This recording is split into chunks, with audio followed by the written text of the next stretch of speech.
We disagree on this topic. Coming. Honorable chairpersons and my dear friends, and I'm disagreeing with no need to teach extracapsular cataract extraction and small incision cataract surgery to residents, as it is not performed in the practice, because I feel that this should be necessarily taught to the residents. The phacoemulsification is desirable in private practice because the outpatient procedure can be performed under local anesthesia. Extremely small incision is required, speedy healing, less post-operative visits, and earlier rehabilitation with glasses. And femtosecond laser can perform continuous curvilinear capsular access and even faster recovery. But even in private practice, small incision and extracapsular cataract section have a role because many patients can't afford phaco. The beginners cannot afford costly phaco machines as well as the maintenance. Patients often arrive for surgery late when the nucleus is hard.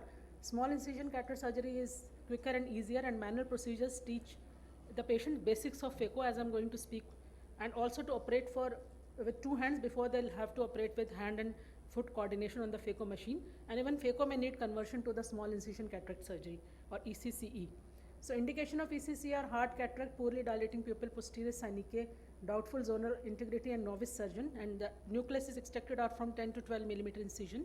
The small incision cataract surgery offers advantage of sutureless incision with less resultant astigmatism and less healing time, and it is a solution for the lack of phaco machine in the developing countries. And nucleus is extracted out of 6 millimeter incision, but phaco is about 6 times costlier, and small incision gives almost the similar visual results as phaco done in various studies.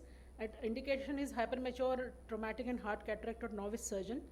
And the advantages are that they teach the basic steps which help to do the phaco to the students, like and other surgeries also, like bridle suture, conjunctival peritomy, cauterization of the conjunctival vessels, and distinction between the conjunctiva and Tenon's capsule. And less instruments are required, lesser OT setup, less amount of irrigating fluid, viscoelastics, and cheaper investment is required, and it's a quicker technique. And then they also teach how to recognize wrinkles on the posterior capsule, which is helpful in phaco also if we suspect a PCR. And there is less incidence of posterior capsule rupture, and endothelial loss is less and depends upon the experience of surgeon in SICS as per some studies.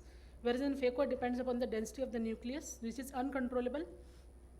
The ECCE introduces anterior capsulotomy, can opener, by which later on CCC is learnt, and this surgery has minimal stress on zonules and nucleus is expressed out, and there is less incidence of dropped nucleus.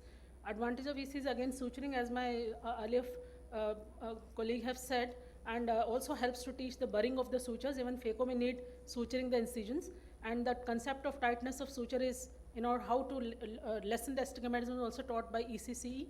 Then small incision cataract surgery has moved the incision backwards towards the sclera, and triplanar incision concept, in which phaco, this concept is also used later on in phaco, that is external incision, sclerocorrenternal internal incision is introduced in the small incision cataract surgery.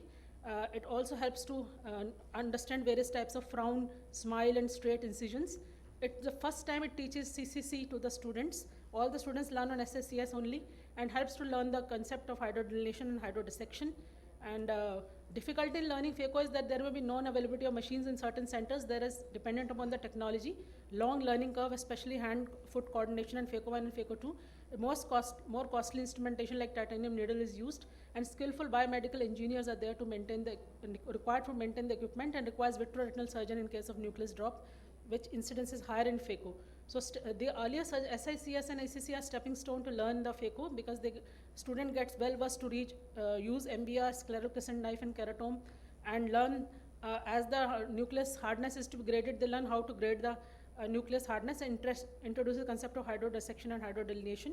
And in case of conversion also, then this is needed, so that though additional costs are associated with phaco and fewer post-operative visits are there and long-term savings are there, but to reach success in phaco, the student has necessity to tread the path of ECC and SICS.